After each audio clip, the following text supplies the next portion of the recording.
එක හරිම ලස්සන දවසක්. ඔන්න ඉතින් උදෙන්ම මූණ සෝදගෙන අලුත් දවස ලස්සනට පටන් ගත්තා. උදේ පාන්දරින්ම හස්බන්ඩ් මේ වැඩට යන්න තමයි හදන්නේ. ඉතින් පරිස්සමට ගිහින් වැඩ ටික හොඳට කරගෙන එන්න මගේ රත්තරන්.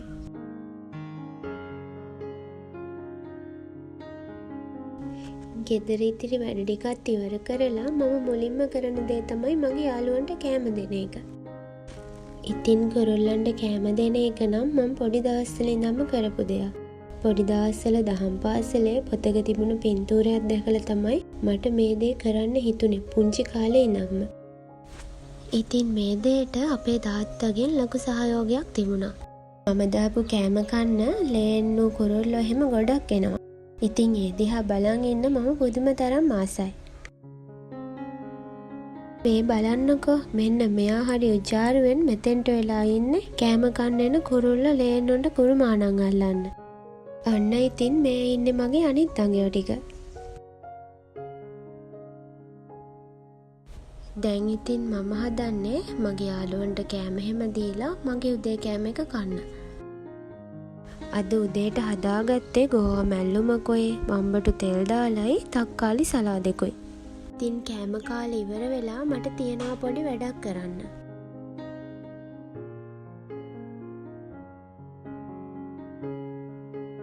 ඔන්න ඉතින් කෑම කාලේ හැම ඉවර වෙලා පොඩ්ඩක් වෙලා ඉඳලා මම මේ හදන්නේ මට තියෙන පුංචි වැඩක් කරන්න පටන් ගන්න.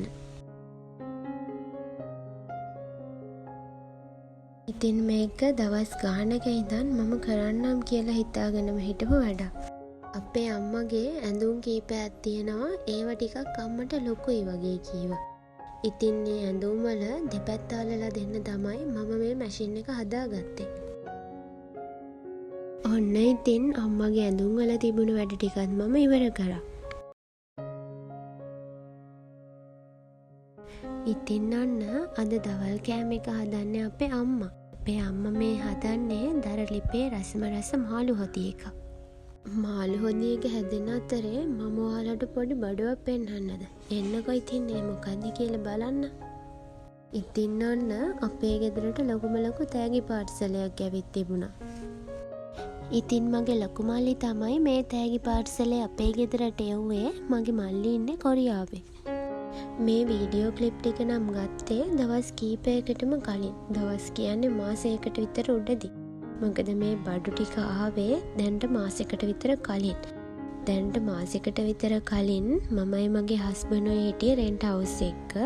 මොකද මමයි මගේ හස්බන්ඩ්යි වැඩ කරේ පළාතෙන් පිට ඔෆිස් එකක. ඊට පස්සේ මේ ළඟදී තමයි මගේ හස්බන්ඩ්ට ආපහු අපේ පළාතට ට්‍රාන්ස් එකක් හම්බුනේ. ඉතින් ඒ නිසා මම කර හිටපු ජොබ් එකකිනුත් අයින් වෙලා තමයි මම ආපහු අපේ ගෙදර ආවේ. ඉතින් ලොකු මල්ලි ඔහු බඩු පාර්සලේ ගෙදරට හම්බෙච්ච දවසෙත් අපි වැඩ කරපු දවසක්. ඉතින් එදාටත් අපි වැඩ කර හිටපු ගමන් එන්න බෑනේ. ඉතින් රෑ වෙලා මම කොහොම හරි මගේ හස්බන්ඩ්ව එක්කගෙන ගෙදර ආවා. ඒ ගෙදර එනකම්ම අපේ චූටි මල්ලිවත් ගෙදර කවුරුත් මේ පාර්සලේ කඩලා තිබුණේ නෑ. මම කිව්වා කඩන්න එපා කියලා. ඉතින් අපේ ගෙදර කාටවත්ම කවදාවත් මේ වගේ දෙයක් හම්බෙලා තිබුණෙම නෑ. ඉතින් මගේ ලොකු මල්ලි තමයි මේ හැම දෙයක්ම අපිට ඉෂ්ට කරලා දුන්නේ. කලින් මල්ලි එක්සෑම් එකට පාඩම් කරනකොටත් මම කිව්වේ මල්ලි මට මේ දේවල් ඕනේ. ඔයා ගියාම මේ දේවල් එවන්න. මට මුලින්ම ඕනේ මේ දේවල්. ඉතින් ඒ කිව්ව විදිහටම මගේ මල්ලි මට ඒ දේවල් එවලා තිබුණා. අපේ ගෙදර හැමෝටම එයා හැමදේම එවලා තිබුණා. ඉතින් මම මගේ මල්ලිට ගොඩාක් ආදරේ. ඉතින් මම ඔයාලට පුංචි දෙයක් කියන්නද? මොකද මට මේ දේවල් හංගන්න උවමනාවක් නැහනේ. මොකද ඔයගොල්ලොත් දැන් මගේම කට්ටිය. ඉතින් පුංචි කාලේ ඉඳන්ම ලොකු මල්ලිටයි මටයි ගොඩක් අඩුපාඩු තිබුණා. අපේ ගෙදර ගොඩක් අඩුපාඩු තිබුණා. මගේ අම්මයි තාත්තයි ගුලී වැඩ කරලා තමයි මටයි ලොකු මල්ලිටයි ඉගැන්නුවේ. ඉතින් කවදාවත් අපි අපේ අම්මගේ තාත්තගේ හිතක් රිද්දලාවත් ඒගොල්ලොන්ගේ කීමට පිටින් ගිහිල්ලවත් නැහැ. මොන අඩුපාඩුකම් මැද්දේ වුණත් මමයි ලොකු මල්ලි ගොඩක් හොඳට ඉගෙන ගත්තා. ඒ නිසා ඔය ලෙවලුත් හොඳට පාස් වෙලා ඒ ලෙවල් වලටත් ඒ තුනක් අරගෙන මම රජරට විශ්වවිද්‍යාලයේ කළමනාකරණ පීඨයේ ව්‍යාපාර කළමනාකරණ පිළිබඳ විශේෂ උපාධිය හදාරලා අවසන් වෙලා ඉන්නේ. මගේ මල්ලි ඒ ලෙවල් කරලා ඉවර වෙලා ඒ ගමන් මෙයා කොරියන් එක්සෑම් කරා. කොරියන් එක්සෑම් කරලා එයා එකපාරෙම පාස් වෙලා කොරියාවට ගියා. ඉතින් මම දන්නවා මම හිතනවා මමයි මගේ ලොකු මල්ලි මගේ අම්මටයි තාත්තටයි දෙන්න පුළුවන් උපරිම සතුට අරන් දීලා තියනවා කියලා. ඔන්න ඉතින් මගේ හබියත් වැඩ ඉවර වෙලා ගෙදර ආවා. වෙනදා වගේම ඉතින් මං ආස පුංචිම දෙයක් හරි එයා ගෙදර එනකොට අරන් එනවා. අපේ ගෙදර ඉස්සරහම තමයි අපේ වැව තියෙන්නේ. ඉතින් වැව පැත්තෙන් හවසට හරිම ලස්සනට ඉර බැහැගෙන යනවා බලා ගන්න පුළුවන්.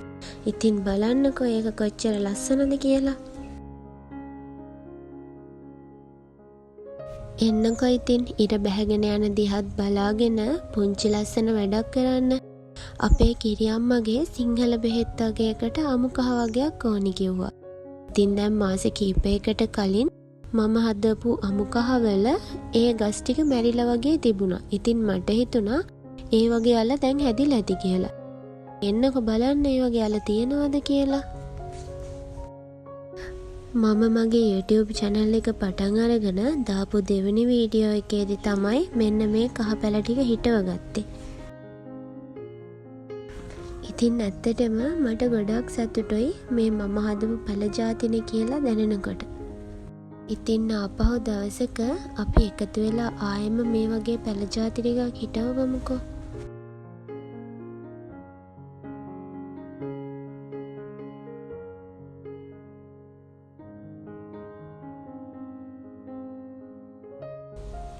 ඔන්න ඉතින් පුංචි පුංචි වැඩත් එක්ක අද දවසත් මේ විදිහට ගෙවිලා යන්න ලෑස්ති වෙලා.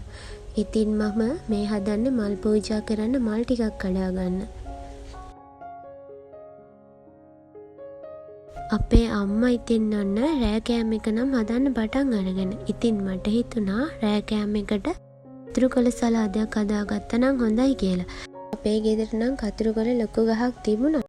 කතුරු කොළ ලොකු ගහක් තිබුණාට ඒ ගහ දැන් මැරිලා. ඉතින් අලුත් චූටි චූටි පැල ගොඩාරියක් තියෙනවා බිම පුරාම.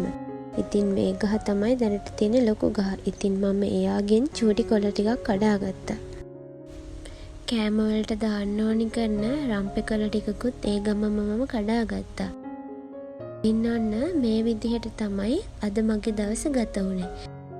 ආයෙම අලුත් දවසකින් ඉක්මනටම මුණ ගැහෙනකම් පරිස්සමින් සතුටින් ඉන්න